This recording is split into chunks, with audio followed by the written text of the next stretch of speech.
Hey everyone, in this video, I want to talk about one of my favorite things to practice and that I tell all my coaching students to do, and it's practicing 2 chords at a time.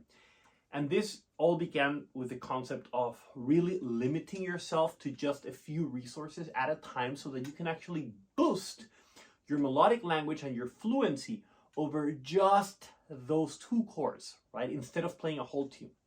And the problem is that so many students focus on practicing so many things at the same time. And I was exactly in that position when I was starting playing the saxophone. And even when I studied at Berkeley, I used to just practice everything I could in one session, right? From scales, from, diatonic figures, sound. And then I was trying to improvise. And then I was just so many things.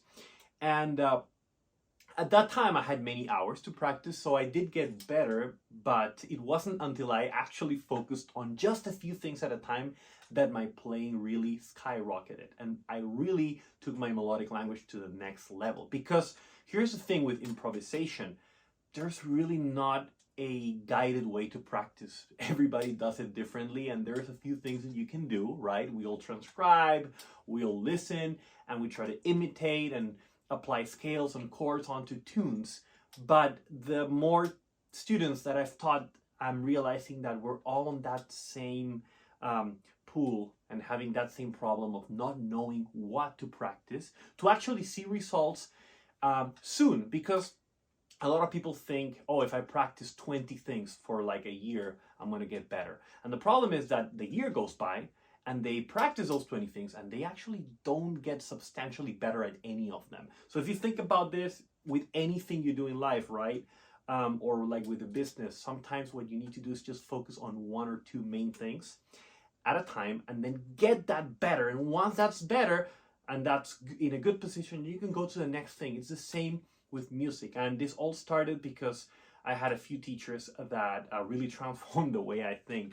I remember when I started improvising, I used to just want to play all the licks that I've transcribed, all the scales and everything, right? And I was not sounding musical. And then I always tell this story because it was so impactful to me. When I was at Berkeley, I had a substitute teacher, not my actual teacher, just came for one day. And I improvised for the teacher over a tune so she can hear me and tell me some advice. And then I was just throwing in all the licks that I knew, right? And then she stopped me and it's like, wait, can you go back and can you try to play each chord in first inversion? And it sounded easy because it's like I understand what an inversion is, but when I tried to do it, I miserably failed. I was not able to do it. And that instantly got me thinking, why am I not able to do this? This is what I should practice, because I did it for a few chords and it already sounded great. But, we all think about chords, we all understand chords, we all, even when you practice tunes, sometimes I see so many sax players just practicing like root position and that's it. And then they go to scales. There's so much amazing melodic language packed inside the chords. When you actually play the inversions, when you deconstruct them, when you apply certain melodic shapes and you break them down. I always look at inversions as this like glass, and you just throw it in the floor and you break it, and all of these melodies, like all these possibilities are there. If you can get that core in your playing of the inversions, then applying more sophisticated things become a lot easier. And in this video, I want to show you how you can practice 2 chords at a time, okay? And how you can grab the inversions and just play around with the inversions. And I'm going to show it to you with my concept called the Matrix of Inversions, right? And you can see, if you want to get a more sophisticated video of that, you can see down below in the descriptions. I have a 251 how to create great jazz lines videos. Well, you can check that out. But right now I just want to focus on 2 chords, right? And then from that matrix, if you play around with the inversions, then you can break up the inversions and make melodic cells out of those. And then you can infuse basic rhythms, apply basic rhythms to those inversions, and all of a sudden you're actually playing really cool phrases, simple phrases. This video is not about playing the next overimposition or the next crazy chords. This video is for you to understand the basis of an effective melodic language, and it all comes from rhythm, a great rhythmic vocabulary. And there's another video where I'm talking about that, right? Exactly I'm showing you how you can boost your rhythmic language, which is the number one thing you need to do. But right now I want to show you how you can grab and get that chord language, which ultimately it's melodic language. There's so much melody. When I started doing this, I was amazed by how melodic I started sounding. And then I'm going to show you how to infuse rhythms. And from there, you can start, I'll put more videos that will segue this one, where you can see how you can make it more sophisticated. So here we go. We're going to grab two chords. I'm going to play Gm7 and D7 for the alto. So concert is going to be B flat minor 7 and F7. So it's like one minor and a dominant, right? Those are going to be my two chords. I'm just going to play them in root position so that you hear them.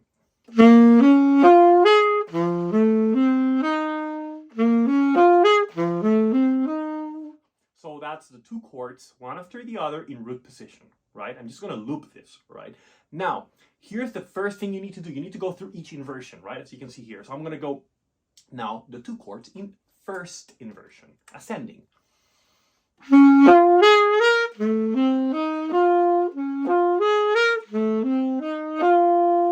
You see how instantly it sounds more interesting and more melodic just by doing that first inversion, right? Starting with the third, just get another color.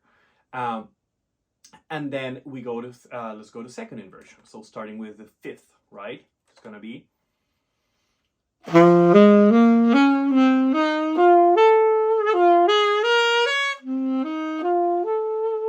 can play around with the octaves as well. That's a totally different sound. It's very interesting, the sound you get out of that, right? And now third inversion, so starting with a 7. So it's going to be 7, 1, 3, 5.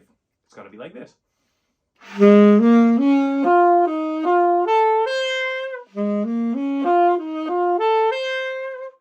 Totally different sound, right? And now that is only ascending, right? Great, just all the inversions, all the possibilities.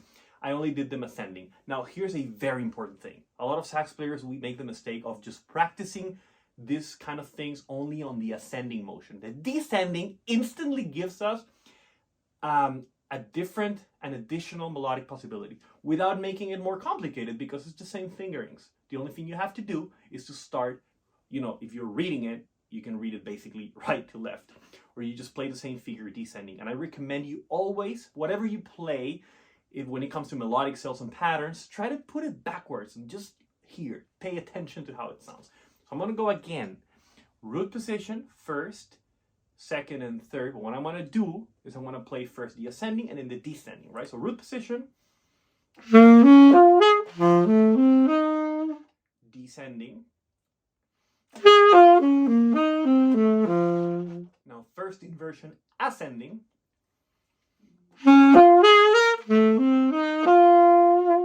Now first inversion, descending. Check out how you start now with the root, right?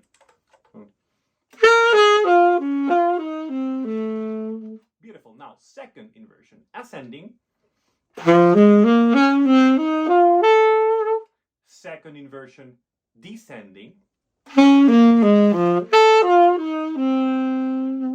you start with a third. You see how you start with a different note. You just have to go backwards and it already gives you a different sound. Now third inversion, ascending. Now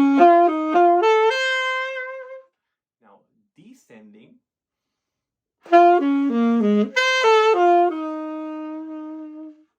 Now we got all the possibilities. The ascending and the descending. So you see, if you look at this little matrix, you got 8 measures, right? You got the first system here, the two chords in root position, first inversion, second, and third. And then just by reading it backwards, you have an additional 8 measures, right? That you don't have to write them down. You just have to put them visually. I recommend, if you're not good with this and you have to think too much about the notes, just write them down like this. It's so easy when you have the chords in your face visually. So you don't have to think about it and just play around with it, and they will actually stay in your fingers the more you do this. Stick with 2 chords for an entire week. For 20 minutes each practice session, focus on those 2 chords. You're going to be amazed by how good you're going to sound after that week only on those 2 chords. And then you move on to the next 2 chords. And that way you're building melodic language and fluency in the long term, but not that long, because that means in 3-4 months, you're going to be so much better. And I see so many students struggling because they spent 5 years not knowing what to practice, or practicing too many things and never really getting good at any of those. So if you do this in 6 months, you can actually improve what you did not improve in like 3 years. And that's what happened to me. That's why I love this concept, okay? So now what I'm gonna do is I'm gonna play around with the inversions, right? So I'm just gonna kind of go from first inversion to second, third. I'm just gonna randomly use the matrix, right? Mix and match. And I'm gonna randomly decide if I go ascending or descending. So it sounds like this.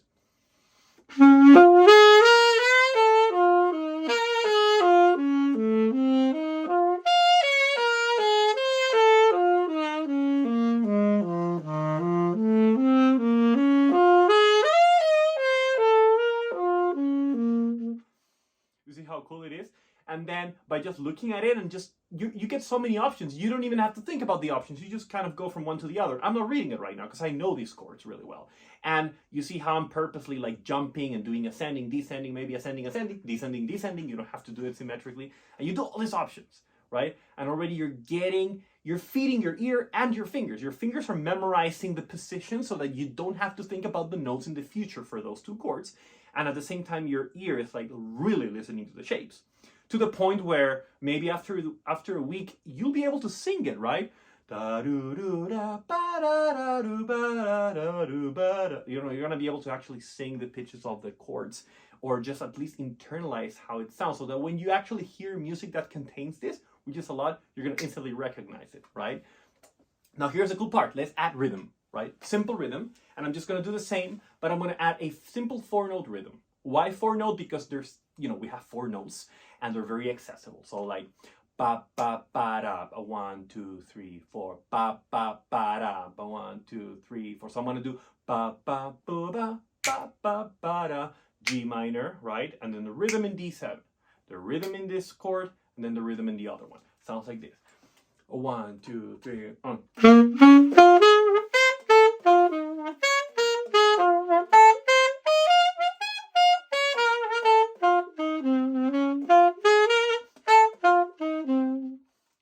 Already sounds more musical when you put a rhythm. It just kind of grooves. It sounds like a little phrase, right? I love that. Just inversions and rhythm. Now let's pick another rhythm. 1 2 3 4. Ba ba ba da, ba ba ba da, ba ba ba da, with the upbeat, right? 1 2 3.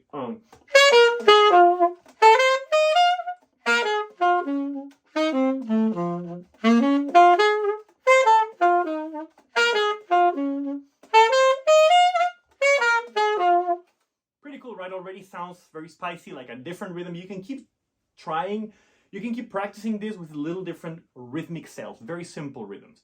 Then what you can do is you can combine 2 simple rhythms and you all of a sudden create a 2-measure phrase, right? So how about I do those 2 rhythms? So 1 2 3 4, ba ba ba da, ba ba ba da, ba ba ba da, ba ba ba da. So on the G minor 7 I play rhythm 1, ba ba ba da, and then the dominant on the D7 I play ba ba ba da. So you got ba ba ba da, ba ba ba da, ba ba ba da, ba ba ba da. Notice how I sing the rhythm first, okay? I'm a big fan of this. Don't play it until you can sing the rhythm accurately with no hesitation, so that you don't even have to think about the rhythm. It's just there. Sing it, even if it takes 25, 30 times. People underestimate the power of singing rhythms. Sing and sing and sing. You know what? I actually expanded my rhythmic vocabulary drastically by singing and jamming, and I didn't realize. And when I came to my horn, a lot of those rhythms just showed up because I was singing them. This is a translation of your voice, so make sure you sing and sing and sing and sing the rhythm. You know, 30, 40 times. Ba ba ba da, ba da ba da, ba ba ba da. Different tempos. Ba ba ba da, ba ba ba da. Right? In fact, you can grab that rhythm and do this exercise in different tempos, and you see how different vibes show up. But here's the key. When it comes to the inversions, I'm randomly picking ascending and descending. I'm not really giving a lot of thought to this. I'm just trying to mechanize the chords in my fingers and let the rhythm guide me. Because when you sing a rhythm, the rhythm actually kind of tells you what to do. Ba ba ba ba ba ba ba ba. Right? So like the descending, the ascending motions. So let's do that. 1 2 3.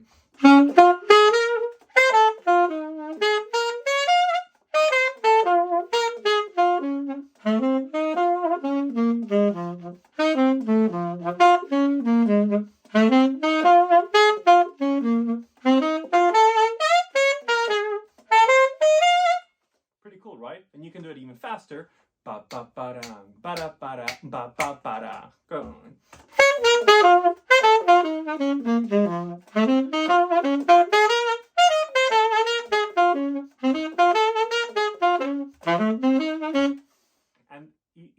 instantly I'm creating some music there, phrases, basic stuff, but just because of the rhythm. The rhythm is my guide.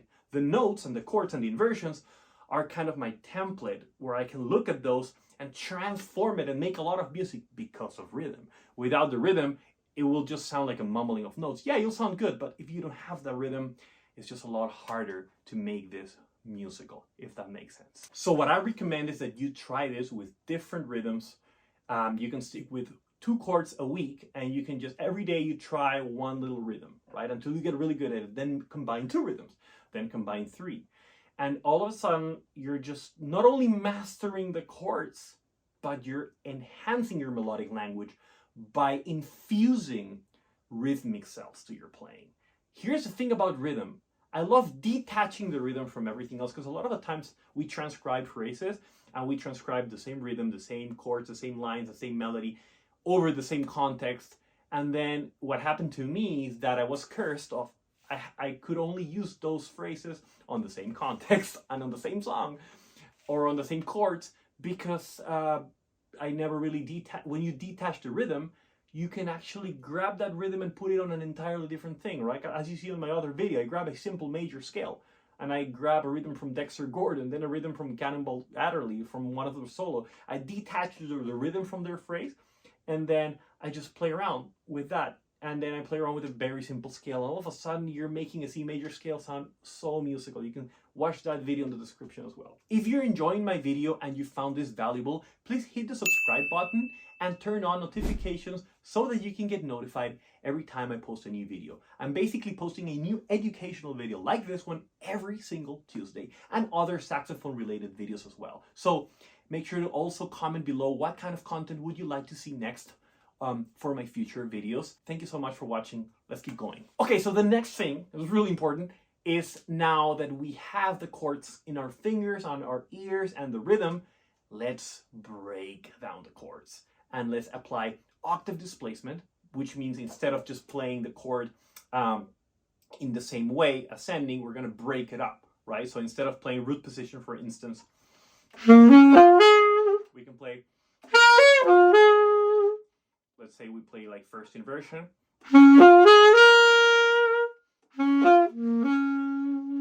Right, so you can break down, you can even omit a few notes and just kind of repeat the same notes of the chorus. Now it's the time to play and actually be playful with it. Break down the chord, change the order of notes, right? Instead of playing first inversion, for example, like 3, 5, 7, 1, we can do 3, 5, 1, 7, right? So don't do this until you have the basic inversions really well on your fingers, because it's going to be confusing. So once you really have it on your fingers, it's easy. You just change order, change octaves, and all of a sudden you can have things like this.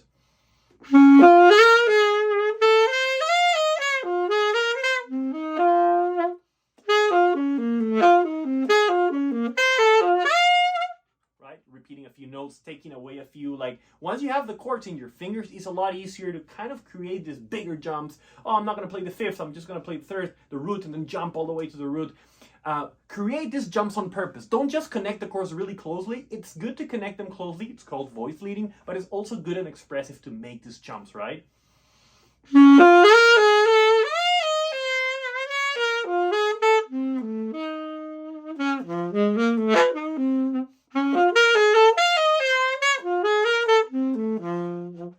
You see how that just creates all of these nuances. It's like a world of beautiful lines and phrases inside those 2 chords, and I'm just doing inversions. Imagine what you can do later on when you add approach notes, chromatic approach, tensions, etc.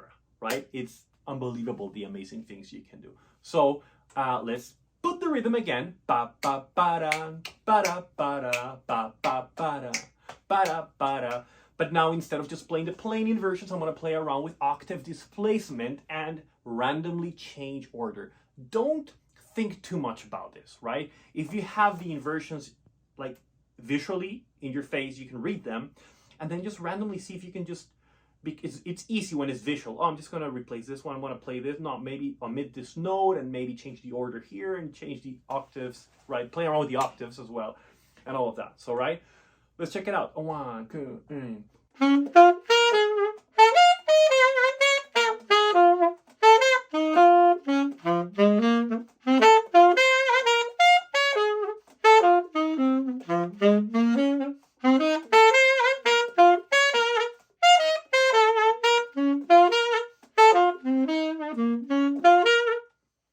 You see how you can get a very interesting sound, and now it sounds like more spicy, kind of cool, nice. So I've prepared a little play along here. It's just medium swing, and it's just a loop of those two chords.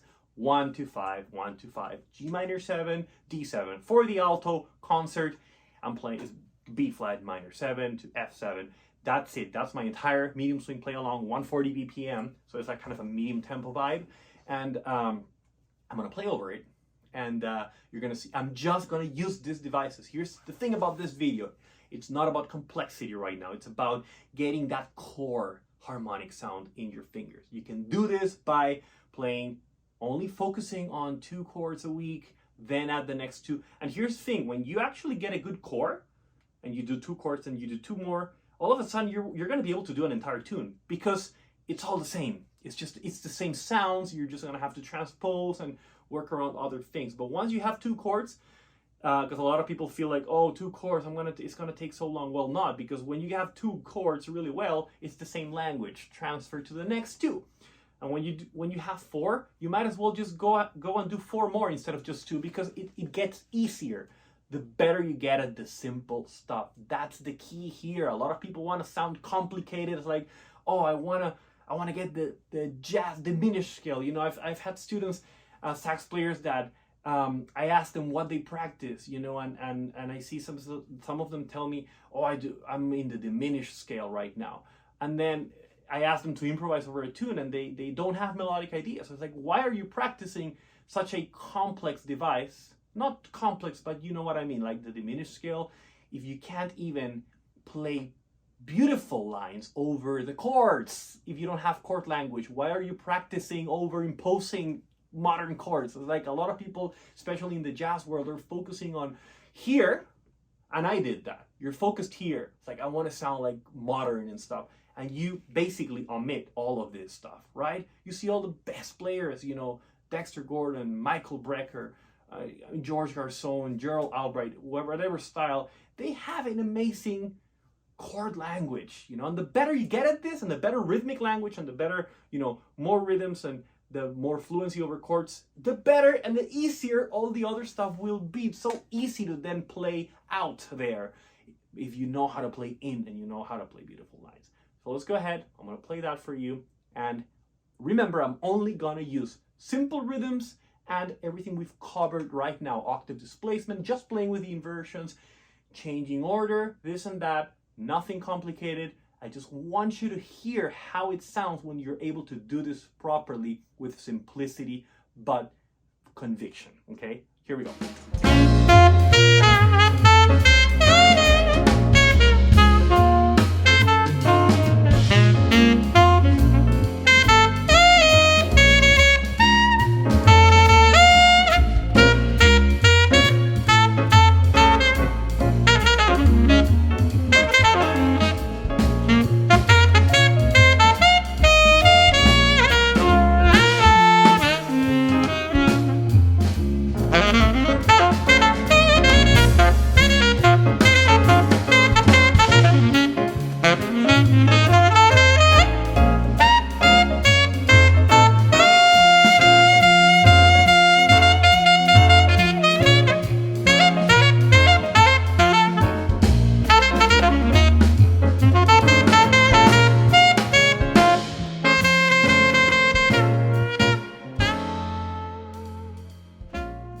Alright, so for that solo, I only used chord inversions, basic rhythms, and octave displacement and change of order. Nothing else. And you still got a very pretty sound. That's the core, the foundation. There's a lot of melodies packed in the chords.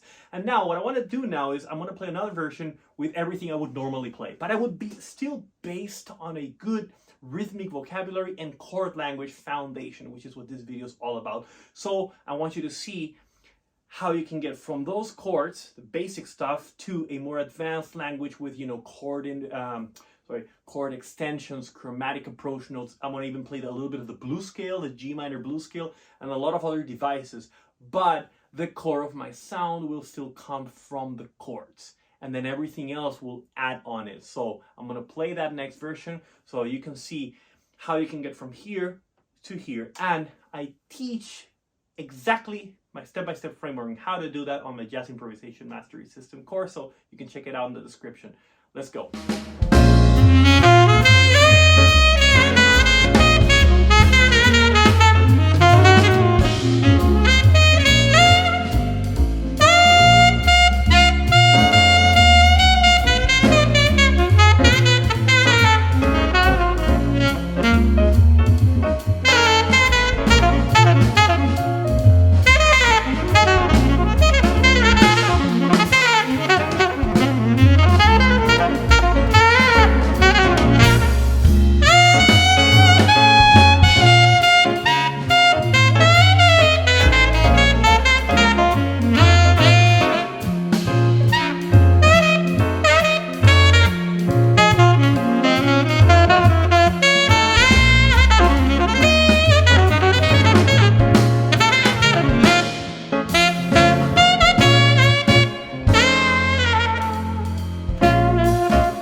Hope you enjoyed that. Thank you so much for watching this video. Hopefully you found it valuable and you can apply this right away. My personal recommendation is start with 2 chords at a time, write them down like you saw in this video, start playing around with them, start infusing your playing with rhythms. Focus on this for like 2 weeks. You don't need to do anything else. Actually, it takes away the pressure.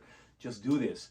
Get better, you're gonna feel more comfortable, then go to the next 2 chords. All of a sudden in a few months, you're gonna be playing a lot more musical and you're gonna be training your ears. Include this in your practice, maybe for like 20-30 minutes.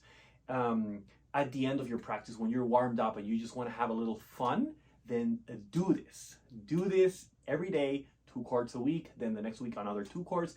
You can be your own teacher. The better you get, if you're feeling comfortable, then go to the next 2 chords. If you're not, then, try to see if you can put more rhythms. There's a lot of things you can do. Now, I want to invite you to check out my Jazz Improvisation Mastery System. This is my online course where I'm sharing exactly my step-by-step framework on how you can gain total melodic fluency over chords, develop your phrases, write your phrases, enhance your rhythmic vocabulary so you can become a great improviser, not only for jazz, but for any style. And this is not only for saxophone players, it's for any instrumentalist who wants to drastically boost their melodic vocabulary. A lot of non-sax players also have taken my course and have gotten so much out of this. Get that special offer. I'm absolutely certain that if you enjoyed this video, then that course is going to blow your mind and it's going to really help you and guide you, really take your playing to the next level. This is just like a little piece of the big picture. This has been a game changer and I constantly update the course. So if you get it now, you'll get the future updates. It's going to get enhanced so that I can give you the best possible value. So go ahead, click the link in the description, find it where it says Jazz Improvisation Mastery System, and I'm absolutely certain that's going to help you transform your playing. Thank you so much for watching, and I'll see you on the next one.